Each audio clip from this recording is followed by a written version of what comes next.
Hey guys, it's Esteban again with Incognitistic. This is going to be the third and final part to how to handle a traffic stop as a neurodivergent person. And this third part is going to be about how to deal with the traffic stop if it becomes a high-risk traffic stop. And so high-risk traffic stop is if the law enforcement officer believes that there is something that requires more than just an approach to the vehicle, more than just a sight. If there's a felony that has occurred, or there is a threat or danger regarding the individual in the vehicle. So what will happen is that they usually will not approach. What they'll do is give commands from the safety and cover of their vehicle or something else that they feel safe taking cover behind.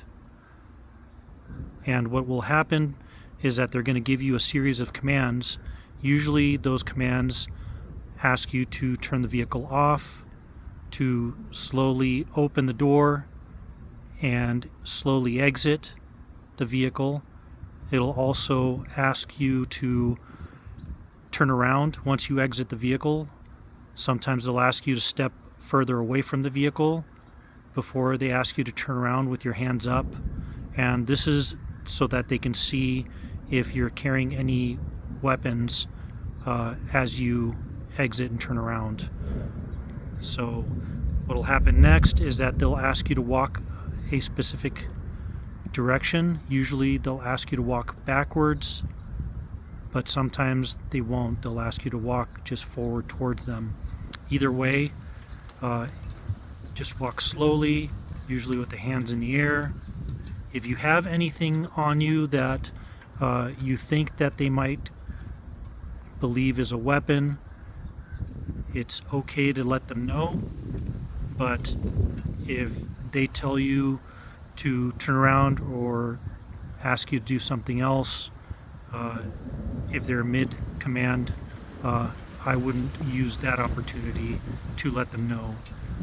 Eventually they're going to probably have you lay on the ground with your legs spread and your arms out and your head turned to a certain direction.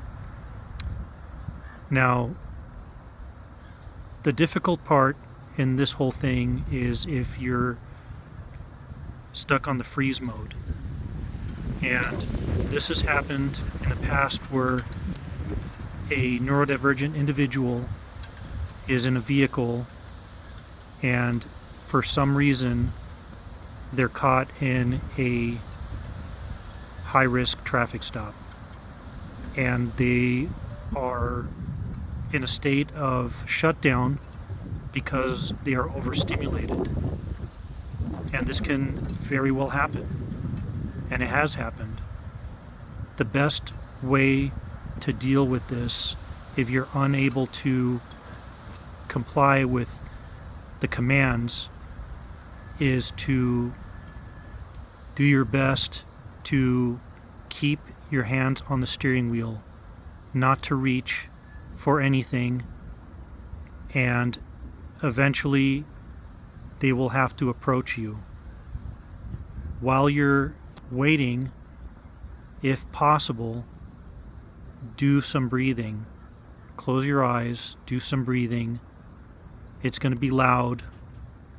There's going to be a lot of noise from the PA or the officer.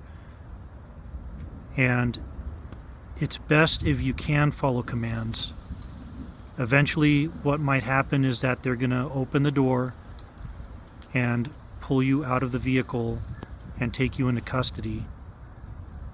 So at that point when they approach, before they pull you out of the vehicle, if you're able to, it's a really good idea to let them know that you're neurodivergent and the kind of neurodivergence, and let them know, if possible, why you can't comply. And be as compliant as possible.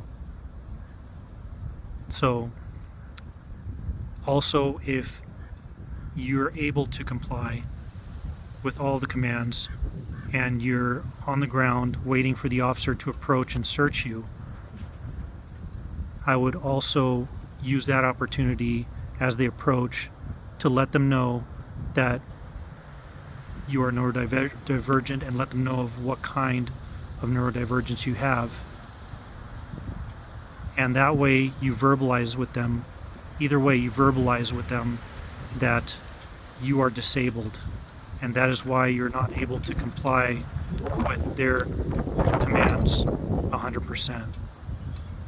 Really, there's no easy answer as far as the high-risk traffic stop, because the officers are going to do what they need to do, and unfortunately there's certain departments who have been known to use excessive force, and unfortunately not everybody is able to use their words, especially while in a shutdown, which gives the guise that the person is being non-compliant.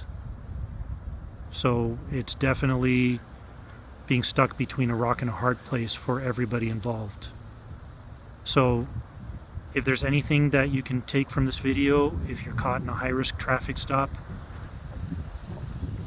obey as many of the commands as you possibly can. If you experience a shutdown, try to verbalize with the officer about why, and just remember that it's going to end soon and you'll be able to have a moment to recoup. Anyhow, thanks for watching. Take care.